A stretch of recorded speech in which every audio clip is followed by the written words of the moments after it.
আক্ষেপে মুখটা কালা হয়ে গেছে বাংলাদেশ ক্রিকেট বোর্ডের সভাপতি আমিনুল ইসলাম বুলবুলের।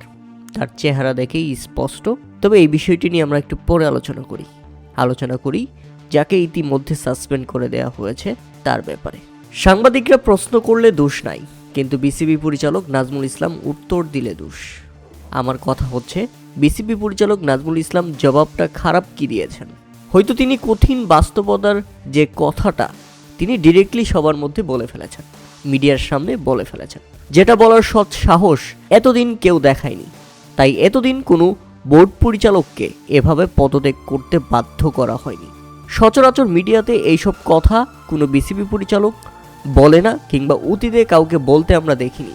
এই প্রথমবার একজন লোক যে উচিত কথা বলার সৎ সাহস দেখিয়েছে মিডিয়ার সামনে, এবং তিনি এটাও প্রকাশ্যে বলেছেন বিসিবিকে তারা যেন তাকে সাসপেন্ড করে দেয়। তিনি নিজ ইচ্ছায় ক্ষমা চাইবে না কিংবা পদত্যাগ করবেন না, কারণ তিনি বুকে হাত দিয়ে বলছেন আমি এগুলা বলেছি কারণ আমার কাছে এগুলা ভালো লেগেছে, এগুলা আমার কথা নয়, ক্রিকেট সমর্থকদের কথা। এরপর আসেন, অতীতে যারা এসব বলেনি তারা হয়তোবা মুখ বুঝে এগুলো সহ্য করে গেছে। মানে ব্যাপারটা হয়ে গেছে এরকম, খারাপ খেললেও সমস্যা নাই, ভালো খেললেও সমস্যা নাই, কিন্তু আপনি কথা বলতে পারবেন না ক্রিকেটারদের এগেনস্টে। সত্যি বলতে দীর্ঘ এতদিন ক্রিকেট খেলে আমাদের অর্জনটা কি? ক্রিকেটাররা সমর্থকদের আবেগ নিয়ে যথেষ্ট পরিমাণ খেলেছে। এখন প্রশ্ন হচ্ছে, শুধু ক্রিকেটারদের আবেগ আছে আর কারো আবেগ নেই? বিসিবি পরিচালকরা কি রোবট?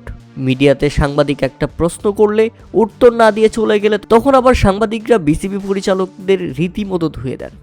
আসলে সমস্যা হচ্ছে, সাংবাদিকরা প্রশ্ন করলে সমস্যা নাই, সেই প্রশ্নের সুষ্ঠু, সত্য এবং স্পষ্ট জবাব দিলেই সমস্যা। কারণ সত্য কথার ভাত নেই। এমনিতেই বাংলাদেশ ক্রিকেটের যে অবস্থা, তাতে আবার কথায় কথায় ক্রিকেটাররা খেলা বন্ধ করে দেন, নিজেদের দাবি নিয়ে চলে আসেন। আপনারা চিন্তা করেন, বাংলাদেশ আগামী 10 বছরেও কোনো উন্নতি করতে পারবে না।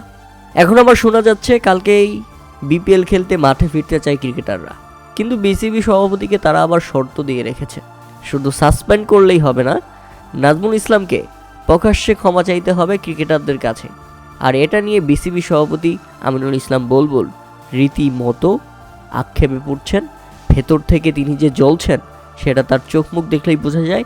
মানে কোনোভাবে ম্যানেজ করতে পারছে না ক্রিকেটের এইসব দালালদের।